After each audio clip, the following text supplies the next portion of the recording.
ఆయన నివసించాలనే కాపాడగా దాన్ని బాగు చేసి నివసించాలనుకుంటాడు ఆయన. చెప్పడం కూడా దేవుడు భయపరచాడు. హృదయం అన్నిటికంటే మోసకరమైనది, ఘోరమైన వ్యాధి కలిగింది. నీ హృదయాన్ని, నీ మనసుని ఇవ్వకుండా, నీ హృదయంలో చెడిపోకుండా నువ్వు రక్షణ పొందుకోవడం అసాధ్యం. దేవుడికి స్థానం ఇవ్వడం అసాధ్యం. ఎవరికైనా ఏదైనా ఇవ్వాలనుకుంటే కొనుక్కొని తీసుకుంటారా? ఏమ్మా తీసుకుంటారా? ఒక పండుగలో పొలంగానే ఏదైనా మంచిది ప్రశ్నిస్తేనే తీసుకుంటారు. 4 చోట్ల నీ గురించి చెప్పుకుంటారు, మంచి పండించింది ఆయన, కుళ్ళిపోయింది ఇచ్చేవాళ్ళకి అక్కడెక్కడ పనికి మారింది ఏమంటారు? 4 చోట్ల చెప్పండి, 40 చోట్ల చెప్తారు. ఇది అర్థమవుతుందండి. కాబట్టి మనం ఎవరికైనా ఇచ్చేది శ్రేష్టమైనది ఇవ్వాలి. మనం తీసుకునేది వాడేంటున్నా పర్లేదు. కానీ మనుషులు చేస్తే ఏం తెలుసా? దానం చేసే ప్రతిదీ కూడా పనికిరాని ఇస్తారు. ఓ పక్కన పోయింది, చిరిగిపోయిన బట్టలు, నలిగిపోయిన బట్టలు, కొంచెం పాడైపోయిన పళ్ళు, రాత్రులు సర్దనము, ఇలాంటివి ఎత్తుంటారు. అది చాలా తప్పదు. ఇచ్చేవారు ఎవరికైనా శ్రేష్టమైనది ఇవ్వాలి, రుచికరమైనది ఇవ్వాలి, మేలుకరమైనది ఇవ్వాలి. అది తిని వారు తృప్తి పొంది నీకు మరలా దేవుడు ఇచ్చే స్తోత్రం కలిగేలాగా నీ కొరకు దేవుడి దగ్గర వారు విజ్ఞాపన చేయాలి. దేవుని స్తోత్రం. హల్లెలూయా. కనుక దేవుడు నీ హృదయాన్ని ఎందుకు అడుగుతాడంటే, నీ హృదయం దేవుడు కన్ను కంటే, ముక్కు కంటే, నోటి కంటే, అన్నిటికంటే కూడా ఘోరమైన వ్యాధికి వెళ్తుంది, మోసకరమైంది. దాన్ని బాగు చేసి అందులో ఆయన ఉండాలని, నివాసము ఉండాలని కోరుకుంటున్నాడు. కాబట్టి మానవుడు దేన్ని భద్రం చేసుకోకపోయినా ఏమండి, నీ హృదయాన్ని భద్రంగా కాపాడుకోమని చెప్పాడు. దేన్ని కాపాడుకోవాలి? మన హృదయాన్ని భద్రంగా కాపాడుకోవాలి. ఎందుకు మనం భద్రంగా కాపాడుకోవాలి? ఎందుకు మనం దేవునికి ఇవ్వాలి? ఎందుకు దేవుడు అందులో ఉండాలి? ఎందుకు దేవుడికి అడుగుతున్నాడు అన్న ప్రశ్నకు సమాధానం పూర్తి భాగంలో చూపిస్తాడు. చూడండి, ఇక్కడ పేజీ నెంబరు 630, ఇర్మియా గ్రంథం 4వ అధ్యాయం 14వ వచనం చదవండి.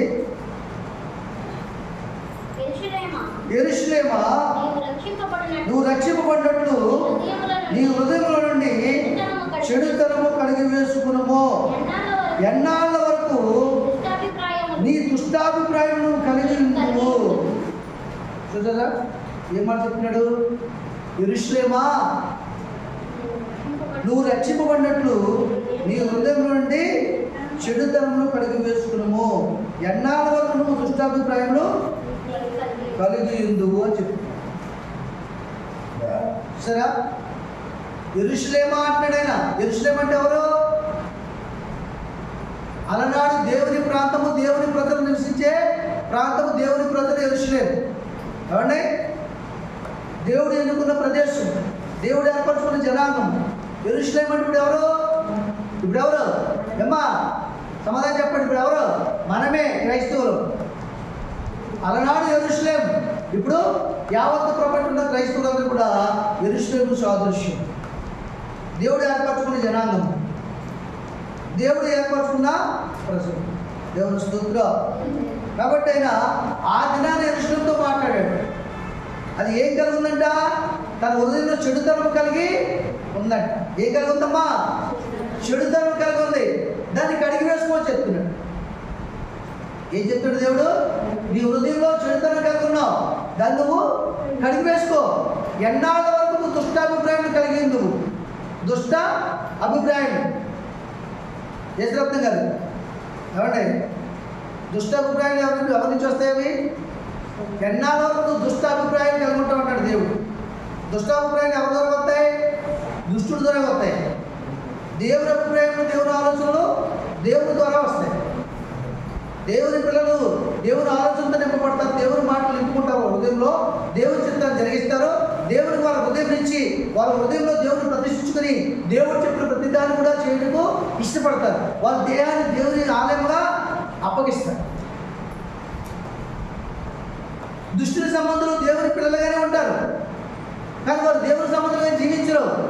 వాళ్ళ హృదయంలో దుష్టాభిప్రాయాలు కలిగి ఉంటారు. దుష్టాభిప్రాయాలు ఉదాహరణకు ఒక మాట చెప్తాను మీకు. నేను మీరు ఎందుకు దేవుని పనిలో నిమ్మకం అమలపోతారో మాట చెప్తాను మీకు ఉదాహరణకి.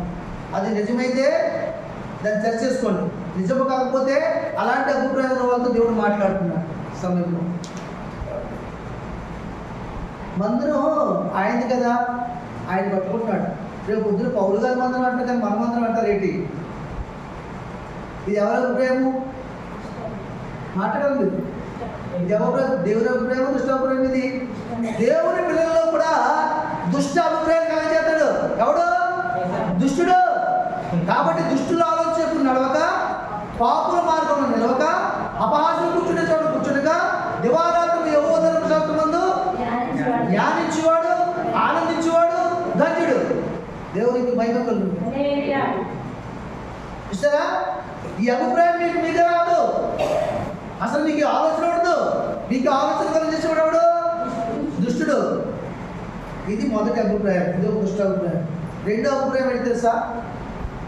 మా పరిస్థితి దేవుడు తెలియదా, రేపు సోమవారం సీట్ కట్టాలని, డాక్టరే కట్టాలని, కాబట్టి నువ్వు వెళ్ళిపోవడం న్యాయం కానీ ఈ పని చేయడం న్యాయమో కాదు. ఇది కూడా దుష్టుడు చుట్టూ వచ్చేదే ఏమ్మా, ఇప్పుడు వచ్చేది కదా. దేవుని దినం దేవునికి ఇవ్వాలని దేవుని ఆలోచన. దేవుని దినాన్ని దొంగిలించి ఈ దినాన్ని నీ ఆదాయాన్ని చేకూర్చుకో. నీ పరిస్థితులు నీ దేవుడికి తెలియవా? తెలుసు కాబట్టి కదా ఎంతవరకు పోషించాడు, పెంచాడు, నీ ఆపదలు తీర్చాడు, నీ అక్కర్లు తీర్చాడు, నిన్ను ఆదుకున్నాడు, నీ గృహాన్ని కట్టాడు, నీ పిల్లలకు ఆరోగ్యం ఇచ్చాడు, వారి పెళ్లి చేశాడు, నీకు మనవలు పుట్టించి